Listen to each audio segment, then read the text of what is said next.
What is going on, world? Welcome to the Bartley Broadcast YouTube channel. I am Jacob Bartley, and this is my Comic Hero Talk show where I talk about comic book movies and televisions and comics and anything related to superheroes and comic books. You know how that goes. But this is specifically my review of the Harley Quinn animated show, episode 10. And this episode involved Harley going back home. And this is after the events of Poison Ivy being captured, which we find out is by the Scarecrow ultimately. And this show continued what has been a great season so far. I didn't love this episode as much as most of the recent episodes, or even definitely not as much as the last one. The last one might have been the best episode of the whole entire series. So I have a lot of high expectations for this show going forward, but it's still very, very intelligent and very deep.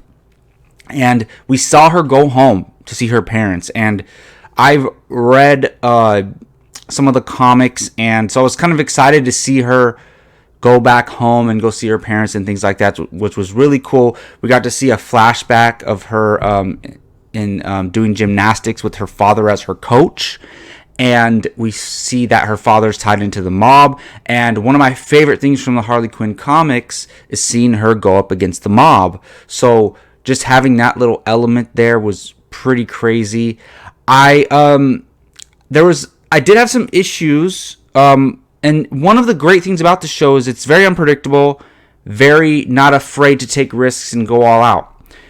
But there's some moments in this episode where her grandparents get killed, and you see her grandparent, her grandma gets shot in the head. Her head explodes, and then her grandfather gets a whole a big hole in his chest and stomach. So while yes, that is consistent with the risk taking and the unexpectedness of some of the things in the show, I did think it was a little bit much, a little bit too far almost in a way. I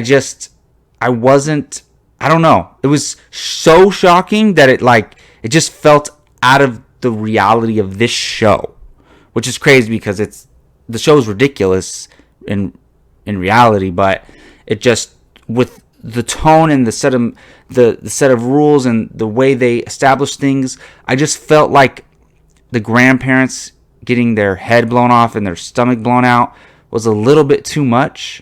And it's like, okay, you can do that to random characters or a henchman or something, or whatever the case may be, or even like when they sliced the mouse up in the one from Queen of Fables book.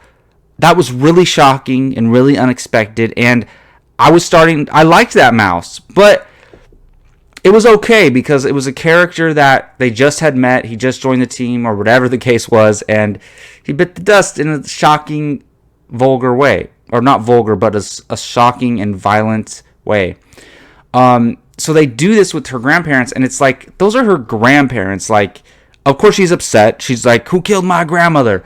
When she goes and takes on the mob. But I just feel like even at that, still wasn't enough. Like, oh my goodness, her grandmother just got her head exploded. Like, even though they're old and she said she had a disease or something and probably wasn't going to live much longer, it was just too much for me. Aside from that, I loved this episode. I loved Harley Quinn taking on the mob. I love how they establish how much of a badass she is and how good she is at hand-to-hand combat. She's killing assassins. And the thing for me is, they try to do things with Harley Quinn, like put her in the Suicide Squad, right, in the movie. And it's like, is she really a viable physical threat in the Suicide Squad? And I don't know yet if I feel that way about the Margot Robbie Harley Quinn. I love the Margot Robbie Harley Quinn, but I don't know if you would see her doing what this animated Harley Quinn does as far as action goes.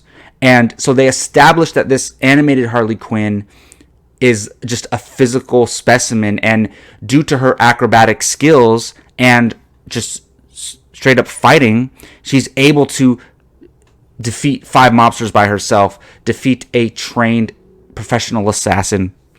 And I do like that. So if hypothetically, like, if this was the Harley Quinn, this capability of physical, fighting, if that Harley Quinn were to go into the Suicide Squad, I'd be like, okay, she's formidable.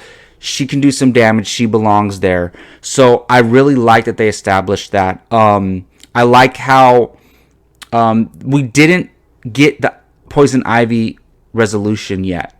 A lot of times, especially in animated shows or weekly shows, and weekly superhero shows, whatever the case may be, there's a conflict, and there's a cliffhanger of a conflict in the previous episode, and they solve it in the next episode. She didn't rescue Ivy yet, and it's an ongoing thing, and it's probably going to head into the ending of the season, which I think it goes to episode 13, which I'm very, very sad about, because I just started watching it. Binged like the first 8, and then been watching 9, 10 weekly. So I am stoked for the rest of the season. I thought this episode was very, very solid.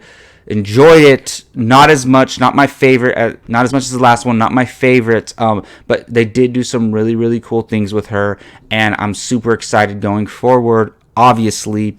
So there's that. Those are my thoughts on Harley Quinn, the animated show, episode 10, that airs on the DC Universe. Man, I probably, even though I'm going to talk about Birds of Prey a lot on Apocalypse Movies, go check out the group that I'm with, Apocalypse Movies, on YouTube.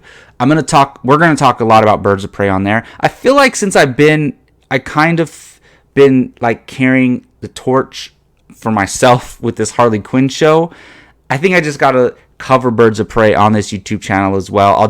I should do a Comic Hero Talk Birds of Prey review and go a little bit in depth, because it don't necessarily go too much in depth with the Apocalypse reviews. So maybe I'll do an in-depth look at Birds of Prey on this YouTube channel. I am seeing it opening night, Thursday night. So yeah, because it's definitely related to Harley Quinn character in this show, so it makes a lot of sense, right? All right, well, thank you for watching this video. Please subscribe to Bartley Broadcast if you like all things movies and comic book and television and superhero and definitely Power Rangers. I have an all Power Rangers podcast that I'm bringing back here shortly, and Bartley and Barnes is premiering soon, my show with my partner Keith Barnes, my podcasting partner Keith Barnes.